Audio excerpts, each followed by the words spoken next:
Bonjour à tous, c'est Daisy. Donc cette semaine, je vais ouvrir le préco, donc le deck préconstruit Glaciation Plasma que j'avais eu dans le coffret que j'ai ouvert il y a 2 semaines. Donc je l'avais pas ouvert dans l'autre vidéo parce que j'avais peur que ce soit trop long et que surtout je voulais vous montrer donc le deck ainsi que le deck avec lequel je joue en tournoi. Faut savoir que ce genre de préconstruits ne sont pas jouables en tournoi. Enfin c'est fait pour être joué, mais c'est pas comment dire, c'est pas optimisé les cartes qu'il y a dedans. Il y a énormément de Pokémon. Je crois qu'il y en a une petite vingtaine dans ce deck.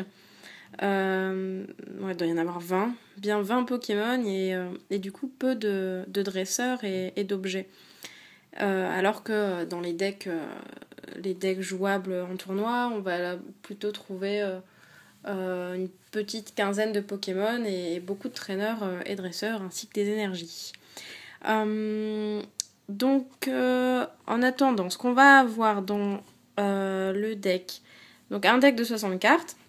Vous avez la liste ici de tout ce qui se trouve dans le deck. Une pièce métallisée, la liste des cartes, des marqueurs de dégâts, un étui à cartes, un tapis de jeu et règles pour 2 joueurs, donc c'est des tapis de jeu en papier, et une carte à code.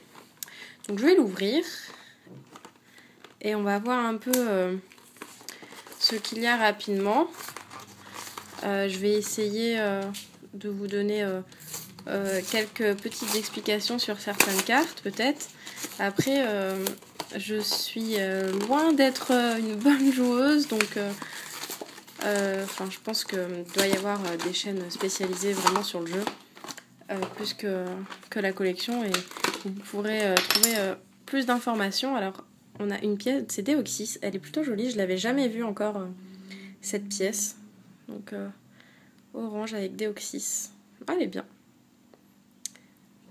Donc la carte à code pour apparemment ça cette carte vous permet d'utiliser ce deck. Donc ça débloque le deck complet, j'imagine, sur le jeu en ligne. On a une carte, donc c'est le Givrali de ça doit être, il y a le signe de Plasma Freeze, donc j'imagine, oui, il doit être en rare dans Plasma Freeze, je pense. Et là il y a un effet mosaïque derrière, elle est vraiment très très très jolie. Vraiment super carte, et j'imagine que du coup il doit y avoir 59 cartes dans le deck, et il y a celle-ci à rajouter. Donc ça doit être non, ça c'est la liste des cartes. Donc voilà, la liste des cartes de Glaciation Plasma. Donc j'ai dit Plasma Freeze, plus l'habitude de dire les choses en anglais. Des dommages, des marqueurs pour les dommages. Je vous montrerai ceux que j'utilise en tournoi qui sont en plastique. Et donc là, on a, je pense que vous ne pourrez pas le voir en entier, un tapis de jeu, donc en papier. J'étais en train de me dire si j'ai pas dit, vous ne pourrez pas le voir en papier ou en entier. Je suis fatiguée avec les cours qui ont repris, donc je risque de dire des bêtises. Donc on a Givrali ici. Donc là, pour poser... là, on a le banc pour poser les Pokémon du banc. Donc Pokémon actif, c'est comme dans le jeu vidéo, on va avoir au maximum 6 Pokémon dans son équipe. Donc son équipe, on va dire que c'est cette partie du terrain. Et, donc un Pokémon actif, des Pokémon sur le banc. Ici, pour commencer une partie, après avoir pioché sa main, donc de 7 cartes, on va poser 6 cartes sur le côté face cachée. Donc ce sont les cartes récompenses, les prizes en anglais. On va poser son deck ici, et toutes les cartes qu'on aura utilisées tout au long du jeu, on les mettra dans la défausse. Donc après, il y a des cartes pour récupérer ces cartes dans la défausse. Bon, c'est un peu... si je devais tout expliquer le jeu, je crois que ça prendrait du temps et je ne serais pas très au point. Donc bon, je vais faire bref. Et donc on a Filali ici. Hop, voilà. Une jolie Filali. Je vais mettre ça de côté. Donc, on va regarder donc, ce qu'il y a dans ce petit préco. Donc après, si vous voulez jouer entre amis dans les cours des récrés, j'imagine que c'est plutôt bien, parce que de toute manière, c'est jouable. Donc on a des énergies électriques, Donc on en a 4, 9. 9 énergies électriques.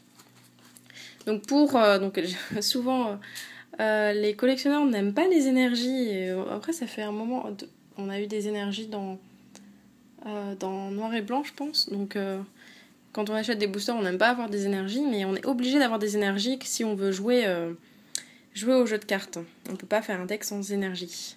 Donc entraîneur, on a le trio des ondes qui permet de ajouter une carte de la Team Plasma de votre pile de défausse à votre main. Donc ça permet d'aller récupérer une carte dans la défausse comme je vous disais. Donc défausser une carte, ça veut dire donc on la met sur le côté, ça veut dire qu'elle a été jouée et qu'a priori on n'a pas le droit de la rejouer. Mais l'effet de certaines cartes permet d'aller rechercher une carte et de la rejouer une nouvelle fois. Donc un trio des ombres, je ne sais pas si vous pourrez tout voir, je vais mettre les énergies sur le côté. Un Voltali, donc de glaciation plasma, récupération d'énergie, donc qui permet aussi d'aller récupérer donc 2 énergies dans la défausse. On pourra aller les reposer ensuite. Donc il faut savoir que on a le droit de poser une seule énergie de sa main sur un Pokémon par tour. Et après, il y a d'autres cartes qui permettent de poser une énergie sur un Pokémon, mais pas forcément de sa main. Je vous montrerai donc le deck que je joue. Par contre, je peux, grâce à l'effet d'un Pokémon, poser plusieurs énergies de ma main. Sinon, c'est une seule énergie par tour. Puis d'autres cartes ensuite qui peuvent être cherchées dans la défausse, mettre énergie ou dans le deck. Un Evoli, donc l'Evoli qui va permettre au niveau 1, donc Voltali, Givrali, de se mettre sur lui, donc de le faire évoluer en fait. Donc au premier tour par exemple on va poser l'Evoli, donc le Pokémon de base, donc, et ensuite au tour d'après on va pouvoir faire évoluer Evoli par exemple en Voltali ou en Givrali, donc les évolutions ont des pouvoirs plus forts. Je vais pas m'attarder sur le pouvoir de chaque carte, sinon je pense qu'on n'a pas fini la vidéo et puis je pense pas que ce soit très intéressant en soi. J'allais dire quelque chose, j'ai oublié. Oui, on n'a pas le droit de faire évoluer au premier tour. Et donc pour poser, on est obligé de poser un Pokémon de base. On n'a pas le droit de poser des stages 1 ou 2 sans son Pokémon de base en fait. Donc là il y a marqué, par exemple, donc je reprends le Voltali, que son de Pokémon de base, donc il y a le petit dessin, donc on sait qu'il faut avoir un Evoli déjà sur le terrain. Une Team Plasma Ball, donc ça permet d'aller chercher un Pokémon Plasma dans le deck et de le prendre dans la main. Donc c'est pratique. Il y a plusieurs types de balles, donc vous verrez ça aussi ensuite. Donc une énergie eau. Je sais pas trop pourquoi ils ont mis les énergies au hasard dans le deck. Récupération d'énergie supérieure, donc ça permet d'aller chercher jusqu'à 4 énergies dans la défausse. Donc ça c'est fort, c'est bien. Un Voltorb, je sais pas trop c'est quoi le principe des tags. Un Rattatak, donc on va sûrement trouver un Rattata aussi. Donc pareil, hein, il faudra avoir le Rattata sur son terrain pour ensuite poser un Rattatak. Un Sorboule, donc voilà, on va avoir Sort bébé. Est-ce qu'ils ont mis un Sort bouboule? On a 2 Sorts bébés.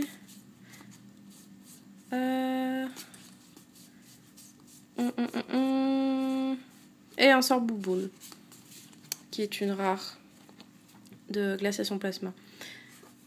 Et donc voilà, donc le stage 2, donc on a le Pokémon de base. Donc ensuite vous pourrez poser votre Sorboule qui est un stage 1. Puis le Sorbouboule niveau 2, encore un tour après, à moins que vous utilisiez un super bonbon qui permet de poser le stage 2 directement sur le Pokémon de base. Et donc de gagner un tour. Encore faut-il avoir le bonbon dans sa main. Un électrode pour aller avec le Voltorb. Et d'ailleurs c'est une holographique dans l'extension glaciation plasma. Et qui a une capacité spéciale plutôt bien en fait. Ça permet d'aller piocher des cartes jusqu'à ce que vous ayez 4 cartes en main. Si le deck si on a tendance à poser vite sa main, ça peut être bien. Un Noirfang. Donc ils mettent un peu des choses au hasard, j'ai l'impression. Une récupération d'énergie, donc pour aller chercher une énergie dans son deck.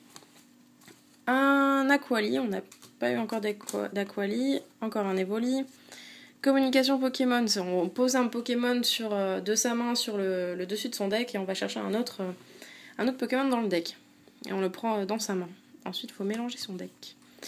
Encore une énergie, encore un Voltali, un Exagel. Ils mettent vraiment, vraiment un peu tout et n'importe quoi. Hein. Un Exagel, un Out, encore un Evoli, un Pachirisu. Du coup, encore une énergie, récup d'énergie. Donc vous voyez, énormément de Pokémon. Et ça peut paraître un peu étrange, mais c'est vrai que, comme je vous disais, dans un deck, on n'aime pas avoir plein de Pokémon et plutôt des traîneurs, alors que les collectionneurs, ils vont... Une potion, donc pour potionner 30 dégâts. Les collectionneurs voudront beaucoup de Pokémon et pas les traîneurs. Généralement, ils n'aiment pas les traîneurs. Encore un Aqualite, deuxième communication Pokémon, deuxième recherche d'énergie, un Exagel.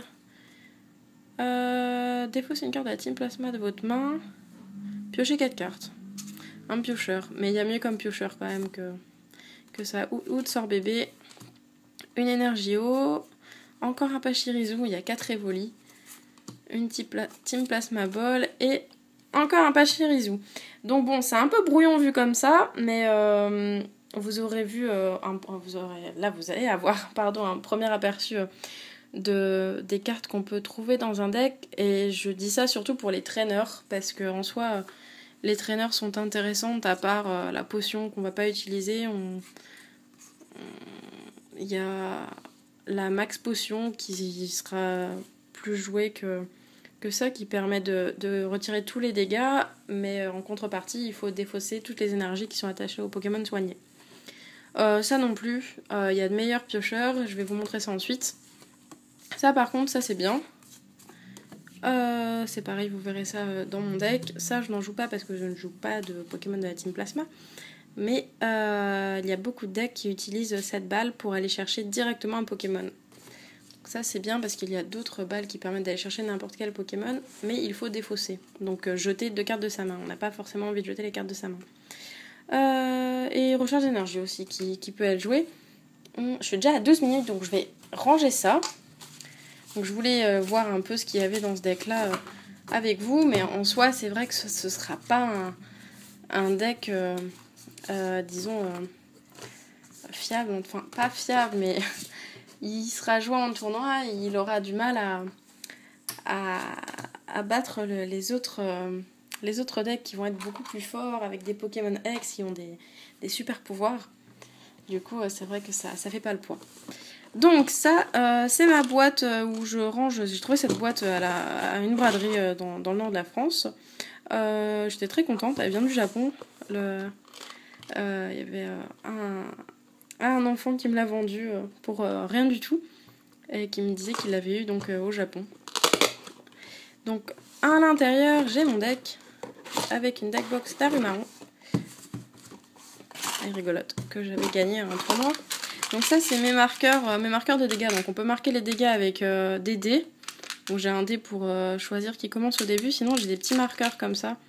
Je les ai eu dans la boîte pour le 15e anniversaire de Pokémon avec Pikachu, la carte Full Art, Pikachu Full Art. J'ai du mal. Donc 50 et j'ai des 100. Voilà, donc pour marquer les dommages, c'est plus simple que des dés, je trouve. Et j'ai... voilà, Pokémon Center 15e anniversaire, voilà. C'est marqué dessus en plus. Et donc, les marqueurs pour les états spéciaux, donc c'est exactement les mêmes que ceux en carton, sauf que les miens sont en acrylique, je crois. Donc quand le Pokémon est empoisonné, on va utiliser celui-ci, le mettre dessus pour se rappeler qu'il est empoisonné. Et ça, c'est quand il sera brûlé. En ce moment, on utilise beaucoup l'empoisonné. Le brûlé, en revanche, c'est rare qu'on a utilisé le marqueur de dommage pour les brûlures. Donc, je vais vous montrer mon deck qui n'est pas... la liste n'est pas définitive. Je suis encore en train d'essayer, j'essaie de trouver le temps d'essayer entre les cours. Parce que on a un gros tournoi à Milan, en Italie, le 2 novembre. Donc bon, il faudrait que je me mette à essayer de jouer sérieusement, tester le deck, mais bon, c'est vrai que j'ai du mal à trouver le temps. Mais je trouve le temps de faire des vidéos. Enfin, donc... le deck que je joue, il y a base, on va dire, voilà, base de Keldeo et de Black Curem X. Et grâce à Tortank, je vais pouvoir poser donc autant d'énergie que je veux par tour de ma main. Donc comme je vous ai dit, normalement c'est une énergie par tour, mais grâce à une capacité spéciale, je pourrais en poser plus. Donc je vais vous montrer ça. Donc tout d'abord, j'ai 3 Black Curem X. Donc j'en ai 2 qui sont en proxy. Donc un proxy, c'est on imprime en fait la carte en attendant d'avoir la vraie. Donc d'ailleurs, je recherche toujours des Black Curem pour compléter le deck. On doit m'en prêter normalement, mais bon, tant qu'à faire, si je peux éviter d'emprunter les cartes, c'est mieux. Donc Black Curem X, on utilise sa deuxième attaque en fait. Donc pour 4 énergies, 2 eau et une électrique, on met 200. Donc c'est-à-dire qu'avec 200, on tue n'importe quel Pokémon en fait. Et ça permet de prendre 2 prix vite. Par contre, il faut détacher. Je l'ai dit, défausser 3 énergies donc, sur Black Curem, mais donc vous verrez ensuite que c'est facile de les reprendre de la défausse et de les reposer sur lui pour réutiliser son attaque au tour d'après. On a 2 Keldeo. Je vais mettre celui en français devant. Donc Keldeo qui permet donc son intervention, donc Roshin en anglais. Quand il est sur le banc, je peux le placer en actif pour rien en fait, c'est sa capacité. Je peux échanger mon Pokémon, donc Keldeo, Pokémon de banc, avec mon Pokémon actif. Et son attaque, pour 3 énergies, je vais faire 50 dommages plus 20 dégâts supplémentaires pour chaque énergie eau attachée à mon Pokémon. C'est-à-dire que je vais avoir 3 énergies, je vais faire 110, mais je peux en poser 4 et faire 130, 5... 150, etc. J'espère que je me trompe pas dans les comptes. Donc voilà. Mais en soi, Keldeo il est là-dedans surtout pour éviter les empoisonnements de Black Curem. Mais a priori, j'utilise plus Black Curem pour attaquer. Après, ça dépend des decks. Mais je vais pas parler des autres decks parce qu'en plus, je les connais pas spécialement bien. Donc bon. On a Carapuce, on a 4 Carapuces. 4 Carapuces, donc en fait ils ont une habilité aussi, quand ils sont sur le banc ils ne peuvent pas prendre de dommages. Il y a des Pokémon X qui permettent d'attaquer le Pokémon actif de l'adversaire et de mettre quelques dommages sur les Pokémon de banc, lui ne prend rien. Sinon il ne sert qu'à ça en soi, je vais pas utiliser son attaque à moins 4 forces majeures, mais il me sert parce que j'ai besoin de lui pour pouvoir poser donc Tortank. Hop, je vais mettre un français. D'ailleurs, comme là aussi, il me manque un shiny. Je dois en emprunter un, mais bon. Si vous avez un shiny à l'échange, je veux bien. Donc voilà, donc sa capacité, c'est de pouvoir attacher des cartes, des énergies eau de ma main autant que je veux à l'un de mes Pokémon, en fait. Donc ça, c'est pratique. Je peux poser autant d'énergie eau que je veux de ma main. Donc voilà. Donc les traîneurs, et vous allez voir, donc là j'ai que ça en Pokémon, j'aurai pas d'autres Pokémon dans mon deck, j'en ai 7, 8, 9, 10, 11, 12. Donc a priori je ne pense pas changer cette ligne, à moins éventuellement de rajouter un Tortank, je sais pas encore. Mais en tout cas je n'aurai pas plus de 13 Pokémon dans mon deck, contrairement au préco où il y en avait une vingtaine, donc ça fait quand même une belle différence. Et par contre je vais avoir tout ça d'énergie. Et puis tout le reste du deck, ça va être des traîneurs. Donc je vais vous montrer vite fait les énergies. J'ai 2 énergies électriques pour Black Curem, qui demande une énergie électrique. Son attaque demande une énergie électrique.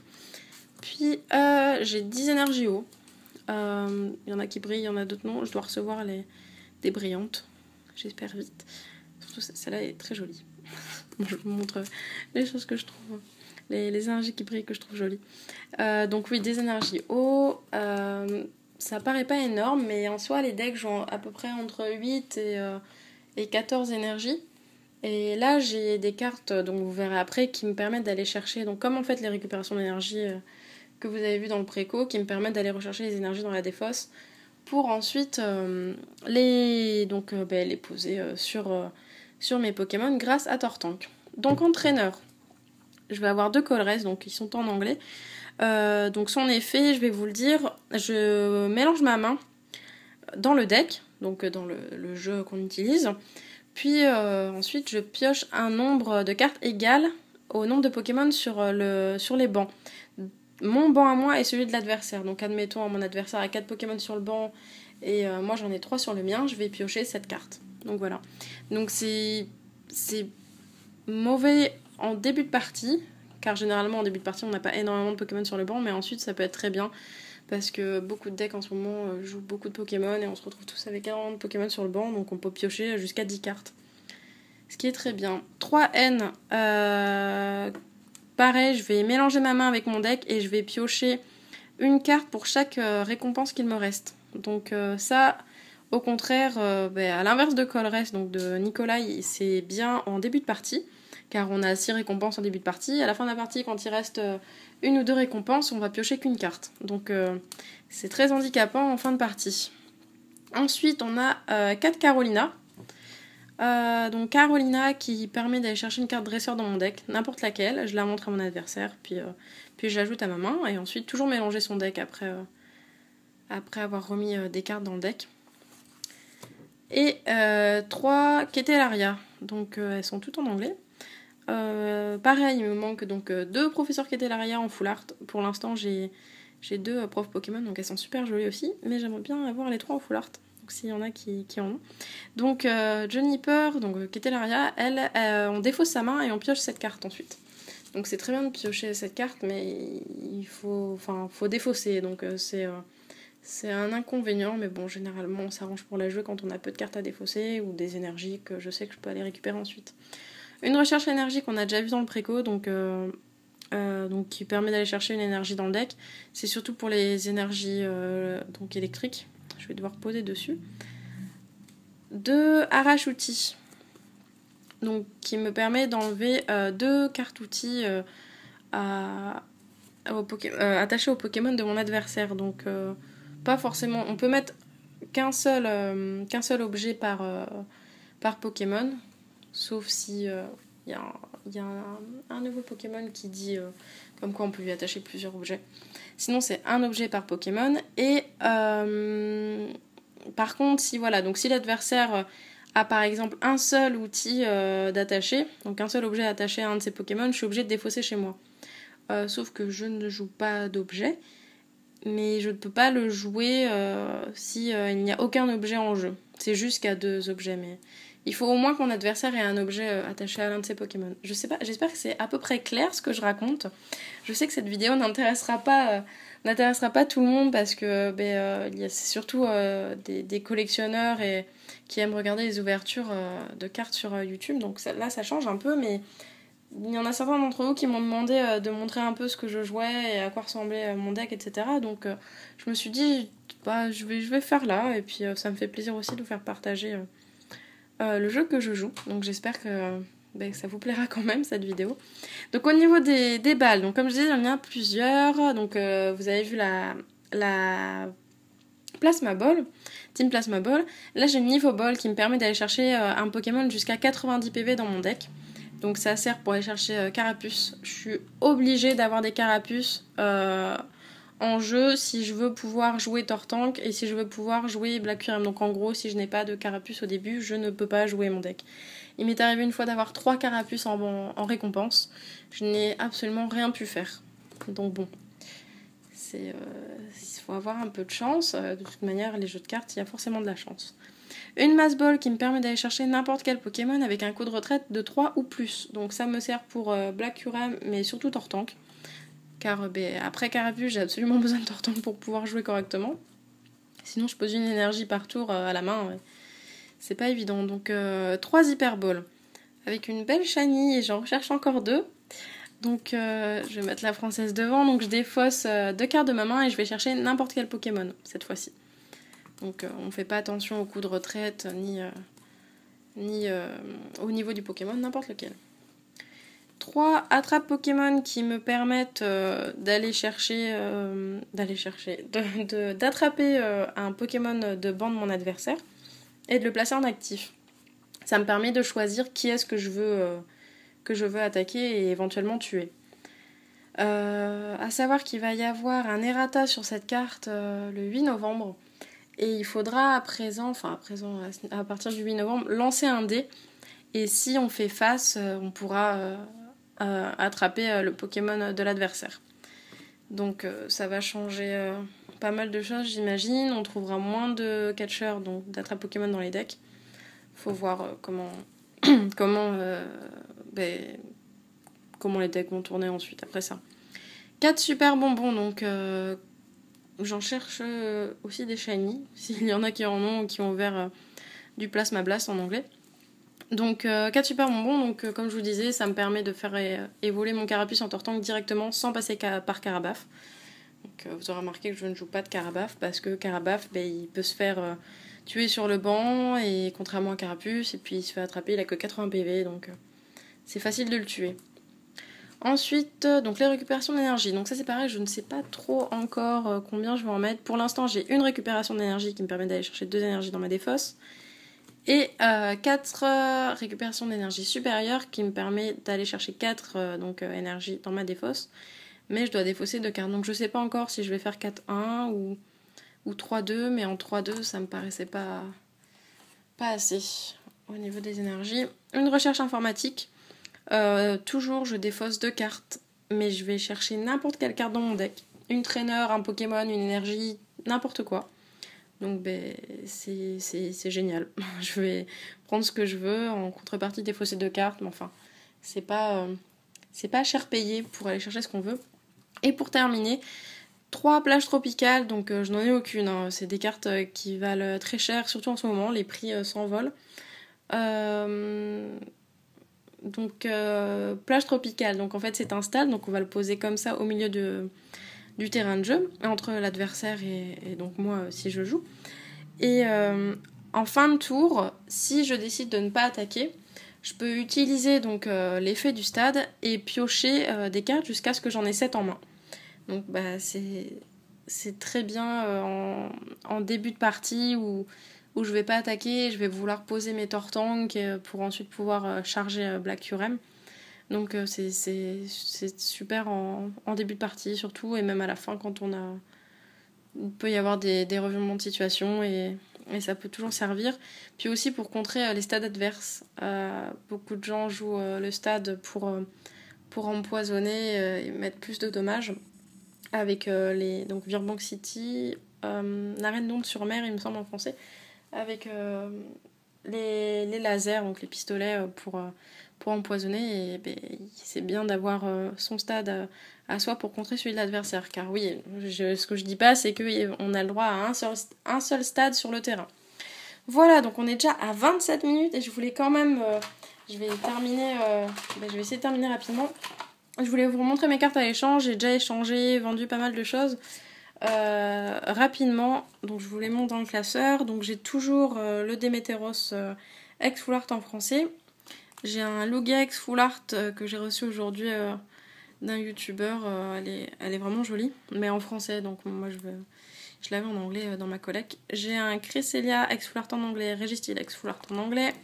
J'ai toujours Etran et Latias X, un Démétéros X en français de Frontières Franchies, les 9, Fulguris Full Art de pouvoir émergent. Je vais un peu vite parce que j'ai plus trop le temps. Normalement, c'est 3 cartes, donc les 2 légendes et les classes victoires devraient partir. Une Dosing Machine en anglais, puis 2 Prime, Stylix et Lanterne, et 2 Motisma Froid et Motisma Hélice. Donc voilà, je suis allée un peu rapidement, vous pourrez faire pause. J'espère que ceux qui sont un peu intéressés par le jeu auront pu dénicher quelques informations. Je pense pas que j'ai été très claire et je m'en excuse. Il aurait peut-être fallu que je note vraiment ce qu'il y a à dire sur un papier pour être plus clair.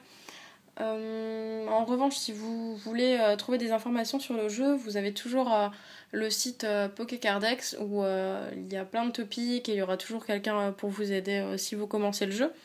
Puis voir aussi sur donc Play TCG en ligne où vous pourrez vous entraîner d'abord virtuellement et ensuite vous améliorer, puis faire l'achat des cartes qu'il faut pour un deck, parce que comme je le disais, un préco c'est bien pour s'amuser entre amis, mais derrière pour jouer en tournoi c'est un investissement. Il y a des cartes, bon moi, moi j'aime bien avoir des cartes qui brillent, c'est des caprices de filles, je veux tout qui brille. Du coup, mon deck il vaut un peu cher, mais sinon en soi, même il faut des Pokémon X, donc Rien qu'un Black Curem X, un Curem Noir X, ça va être une vingtaine d'euros. Caldeo X, maintenant qu'il y a le promo, ça va, ça a baissé, mais enfin, c'est quand même un coût d'avoir un deck vraiment jouable en tournoi. Et puis bon, en plus là, il y a 3 Tropical Beach, donc je vous raconte pas si je devais acheter les 3. Heureusement qu'il y a des gens pour me les prêter, mais sinon il vaudrait une fortune là.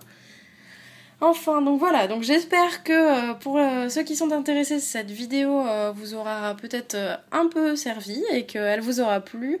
Pour ceux qui auront eu le courage de la regarder jusqu'à la fin et qui ne sont même pas intéressés par le jeu, ben, j'espère qu'ils auront pu, comment dire, attraper quelques notions.